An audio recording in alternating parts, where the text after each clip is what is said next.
السلام علیکم ورحمۃ اللہ وبرکاتہ۔ الحمد للمتوحد بجلالہ المتفرد وصلاته دوما على خیر الانام محمد والآل والاصحاب هم مأواي عند الشدائد۔ اما بعد فاعوذ باللہ السمیع العلیم من الشیطان اللعین الرجیم۔ بسم اللہ الرحمن الرحیم۔ انا اعطیناک الکوثر۔ صدق اللہ مولانا العلی العظیم وبلغنا رسوله النبی الکریم الامین المکین الحلیم الرؤوف الرحیم۔ الصلاة والسلام علیک یا سیدی یا رسول اللہ وعلی آلک واصحابک یا حبیب اللہ۔ سب میرے ساتھ مل کر پڑھیے۔ ہماری یہاں حاضری کا مقصد ہی نبی رحمت صلی اللہ علیہ وآلہ وسلم کی ذات اقدس پر زیادہ سے زیادہ ہدیہ درود و سلام بھیجنا۔ سب مل کر پڑھیے۔ الصلاۃ والسلام علیک یا سیدی یا رسول اللہ وعلی آلک واصحابک یا سیدی یا نبی اللہ۔ الصلاۃ والسلام علیک یا سیدی یا خیر خلق اللہ وعلی آلک واصحابک یا سیدی یا رحمت للعالمین۔ لوح بھی تو، قلم بھی تو، تیرا وجود الکتاب۔ امام بصری نے بھی فرمایا تھا کہ فَإِنَّ مِن جُودِكَ الدُّنْيَا وَضَرَّتَهَا وَمِنْ عُلُومِكَ عِلْمَ اللَّوْحِ وَالْقَلَمِ۔ اور حکیم الامت نے بھی اسی کی ترجمانی فرمائی کہ لوح بھی تو، قلم بھی تو، تیرا وجود الکتاب۔ گنبد آبگین رنگ تیرے محیط میں حباب، اور شوکت سنجر و سلیم تیرے جلال کی نمود۔ شوکت سنجر و سلیم تیرے جلال کی نمود۔ فقر جنید و بایزید تیرا جمال بے نقاب۔ تیری نگاہ ناز سے دونوں مراد پا گئے، عقل غیاب جستجو، عشق حضور و اضطراب۔ عقل کی بحثیں تو ختم ہوں گی ہی نہیں، عشق حضور و اضطراب۔ اور پھر حضرت اقبال نے بحث سمیٹ کر فیصلہ فرما دیا کہ شوق تیرا اگر نہ میری نماز کا امام، شوق تیرا اگر نہ ہو میری نماز کا امام، میرا قیام بھی حجاب، میرا سجود بھی حجاب۔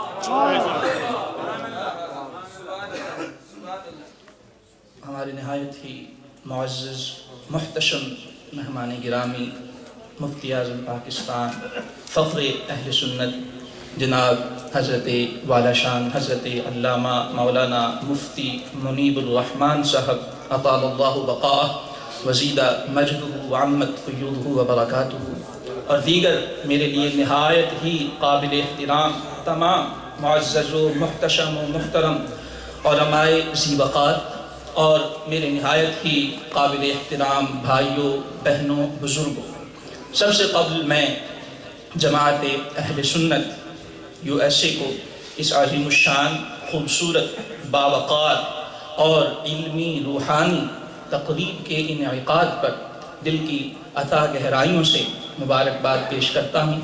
اللہ جل مجدہ الکریم جماعت اہل سنت کے کارکنان اور ان کی قیادت کو دارین کے اندر سعادتیں اور جزائے خیر عطا فرمائے، اور ہم سب کو مل کر جماعت اہل سنت کا دست و بازو بن کر پیام عشق مصطفیٰ کو پوری کائنات کے اندر دہر میں عشق محمد سے اجالا کر دے، قوت عشق سے ہر پست کو بالا کر دے۔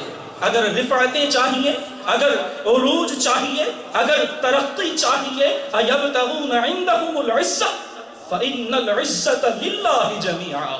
اے مسلمان، تجھے تو قرآن نے، صاحب قرآن نے 1400 برس پہلے سبق دے دیا تھا کہ تو عزتوں کو واشنگٹن میں تلاش کرتا پھر رہا ہے، ارے تو عزتوں کو لندن میں تلاش کرتا پھر رہا ہے۔ تو نے کبھی عزتوں کی خاطر قیصر و کسریٰ کے سامنے جو ہے وہ جھکنے کی غلطی بھی کر ڈالی، لیکن اَيَبْتَغُونَ عِنْدَهُمُ الْعِزَّةَ نہ عبداللہ ابن ابی کے سر پر رئیس مملکت مدینہ کا تاج سج سکا۔ اس نے بھی اپنے وقت کی تمام سپر پاور سے جو ہے وہ تمام تر قربت کے مراحل طے کرنا چاہے تھے، لیکن اللہ نے اس وقت بھی اعلان فرما دیا تھا کہ عزتیں سب کی سب اللہ کے لیے۔ اہل ایمان کو اگر عزت چاہیے، مسلمان کو اگر عزت چاہیے تو وہ مصطفیٰ برسا خیش را کہ دی ہما اوز در بہون رسیدی تمام بولہ بیس۔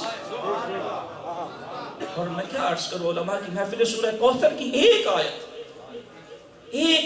اِنَّا أَعْطَيْنَاكَ الْكَوْثَرَ، اللہ کے حبیب لبیب صلی اللہ علیہ وآلہ وسلم کی اتنی عظیم نعت ہے کہ بخدا جتنی دیر اس کی تشریح، تفسیر، توضیح کے اندر حضور کی نعت اور ثنا کرتے رہیں وہ کبھی ختم ہونے میں آ سکتی، اور حرف آخر کے طور پر حضرت حسان سے مدد لیتے ہوئے یہی کہنا پڑے گا کہ ما ان مدحت محمدا بمقالتی ولکن مدحت مقالتی بمحمدی۔ اور شرف الدین بوصیری نے بھی فرما دیا تھا فإن فضل رسول اللہ لیس له حد فیعرب عنہ ناطق بفمی۔ ارے اللہ کے رسول کی فضیلت، اللہ کے رسول کی عظمت، مقام محمدی، شرف مصطفیٰ کو کوئی بیان کرے کیسے، اس کی تو حد ہی کوئی۔ فَيُعْرِبُ عَنْهُ نَاطِقٌ بِفَمِّهِ۔ اور حضرت غالب جیسے بھی یہ پکار اٹھے تھے اللہ اکبر کہ رسول اللہ صلی اللہ علیہ وآلہ وسلم کی عظمت اور آپ کا مقام، فرمایا غالب ثنائے خواجہ را بیزداں گزاشتے، کہاں جان پاک، کہاں ذات پاک، مرتبہ دان محمد است، اور ہر کس قسم بچیز عزیز است می خورد۔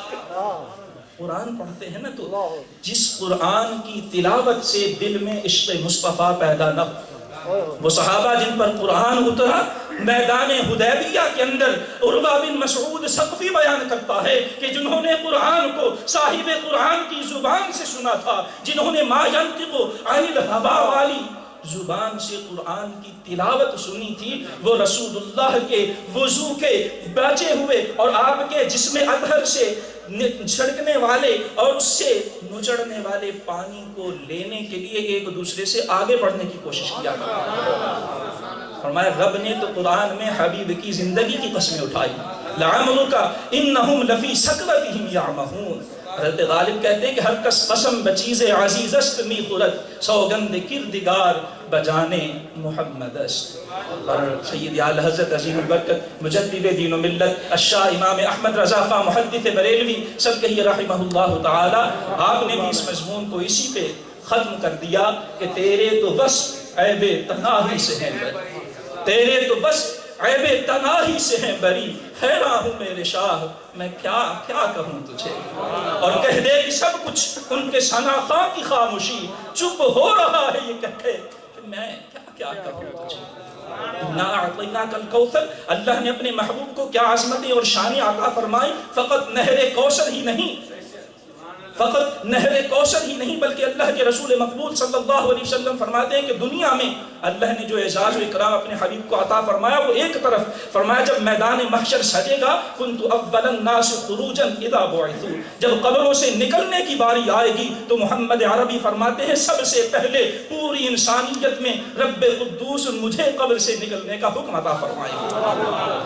وَأَنَا قَائِدُهُمْ إِذَا وَفَدُوا، قرآن فرماتا ہے يَوْمَ نَحْشُرُ الْمُتَّقِينَ إِلَى الرَّحْمَنِ وَفْدًا، کہ جو متقین ہیں جنہوں نے اس دنیا کی زندگی میں گناہوں سے، حرص سے، ہوس سے، لالچ سے، بد نظری سے اپنا دامن بچایا ہوگا، تقوی کے کڑے معیار پہ زندگی بسر کی ہوگی، انہیں اعزاز کی صورت میں ان کے رب رحمان و رحیم کی بارگاہ میں پیش کیا جائے گا، اور ان متقین کے سردار محمد عربی وَأَنَا قَائِدُهُمْ إِذَا وَفَدُوا، فرمایا جب وہ وفد بن کے میرے رب کی بارگاہ میں پیش ہوں گے تو ان کا قائد میں ہوں گا۔ وَأَنَا مُبَشِّرُهُمْ إِذَا آیَسُوا، جب میدان محشر کی سخت گھڑیوں میں انسانیت نا امید ہو جائے گی، از آدم کا عیسیٰ اذهبوا إِلَىٰ غَيْرِي کی آوازیں آئیں گی، اس وقت آنا لہا کہنے والا میں ہوں گا۔ انا مبشرہم، انہیں رب کی رحمت کی بشارتیں میں دوں گا۔ وانا شفیعہم اذا حبسوا، جب سب کو روک دیا جائے گا در شفاعت کھٹکھٹانے والا میں ہوں گا۔ فرمایا اس وقت لواء الحمد، رب کی حمد کا جھنڈا میرے ہاتھ میں ہوگا، تحتہ آدم فمن دونہ، او کما قال سیدنا رسول اللہ صلی اللہ علیہ وسلم، فرمایا تمام انسانیت بشمول انبیاء اس جھنڈے کے نیچے۔ تو اس سے بڑی مسلمانوں کی عظمت اور سعادت اور خوش نصیبی کیا ہو سکتی ہے کہ ہمیں محمد عربی کا دامن نصیب ہے۔ میں آج کی اس محفل میلاد اور جماعت اہل سنت میں صرف اپنی ایک طالب علمانہ گزارش یہ پیش کرنا چاہوں گا کہ اللہ کے رسول پر جو پہلی وحی نازل ہوئی وہ اقرا، پڑھو، پڑھنے اور قراءت کے حکم پر مبنی وحی نازل ہوئی۔ جناب رسول اللہ صلی اللہ علیہ وسلم نے ہجرت فرما کر مدینہ طیبہ میں جو پہلا کام فرمایا مسجد نبوی کے ساتھ صفہ یونیورسٹی کا قیام تھا۔ آج اس ملک میں حضور کی ہجرت کے بعد کی زندگی یہاں کے رہنے والے خاص طور پر ہم مسلمانوں کے لیے ہمارے بالکل ہر وقت نظروں کے سامنے ہونی چاہیے، اور کاش